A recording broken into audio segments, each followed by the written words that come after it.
Então, o nosso corpo ele tem ondas magnéticas que dão pulsos eletromagnéticos, vamos dizer assim. E hoje já tem equipamentos que medem essa sua frequência. Se você tiver doente, por exemplo, você tem uma frequência menor. Mas você falou uma coisa muito importante aí no meio de tudo, que você falou sobre o sorriso, tá? E isso também, vamos lá, já você falou que é para ensinar, então vamos ensinar.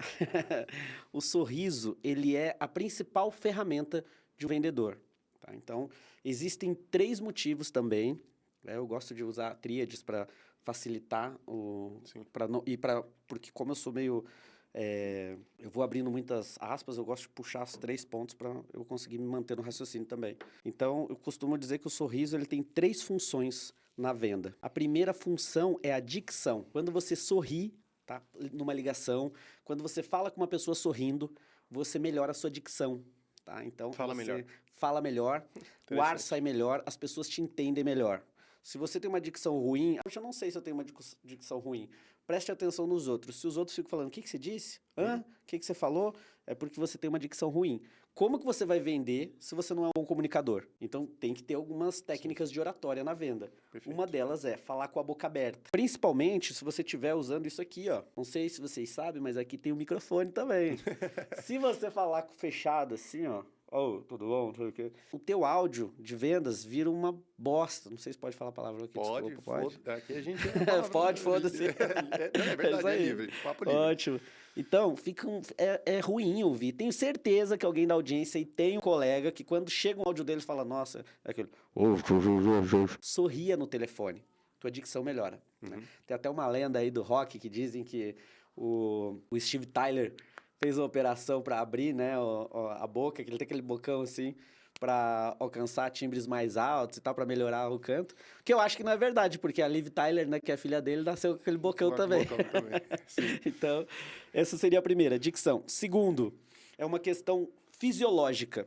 Quando você sorri, esses músculos aqui, eles mandam uma mensagem para o teu sistema nervoso que libera um componente químico no teu corpo que é um Dorflex natural. Aí depois vocês pesquisam aí no Google, aí tem o nome certinho desse elemento.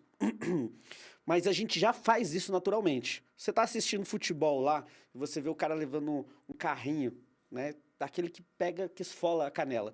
Se você recortar o rosto dele, ele está sorrindo. Ele tá assim. Quando você bate o mindinho Interessante. quando você está indo pro banheiro, assim, na madrugada, você bate o mindinho, se fotografar você está sorrindo, tá? Então, se você só sorrir antes de uma reunião, antes de alguma ligação, antes de uma negociação, naturalmente, o teu corpo dá uma relaxada.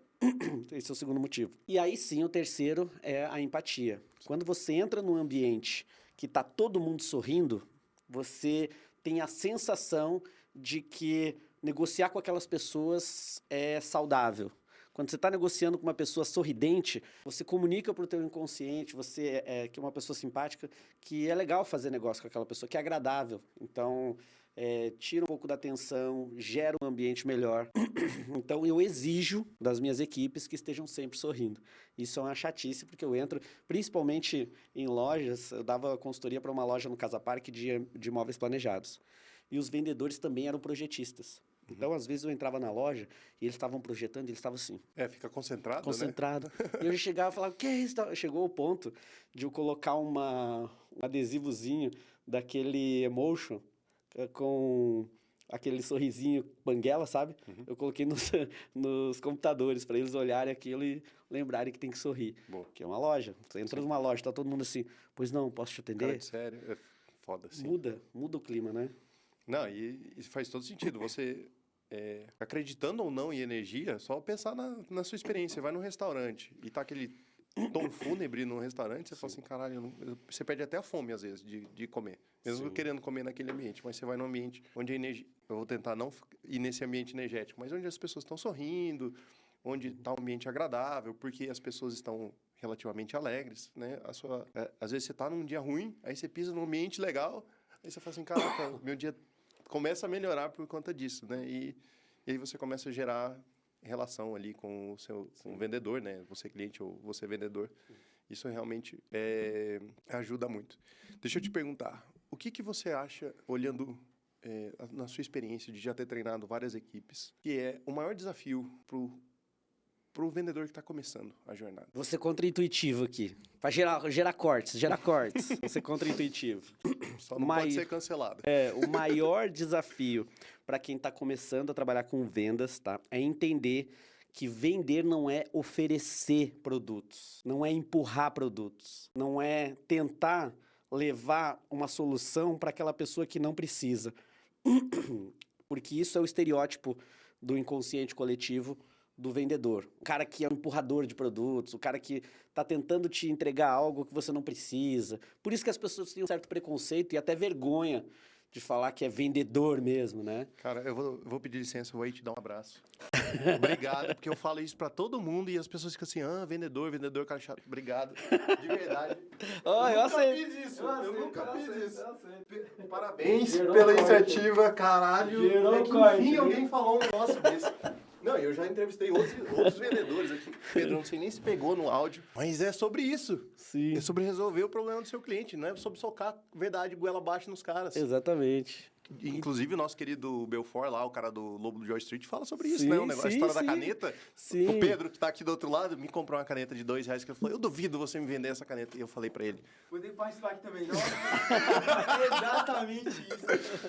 Boa, gerou corte. eu falei pra ele, não é sobre a caneta. Ele falou, como assim não é sobre a caneta? Eu falei, bicho, não é sobre a caneta.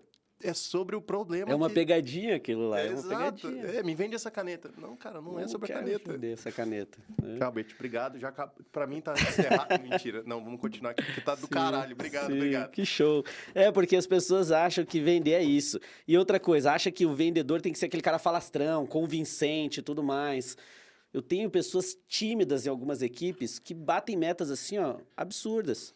Eu tenho, inclusive, técnica para tímidos para venderem mais. Mas é isso, cara. Quando você entende que o vendedor ele não é um empurrador, ele é um cara que soluciona o problema, a pessoa que está iniciando ela tem que pensar assim, peraí, quem é que tem esse problema? Quem é que tem essa solução?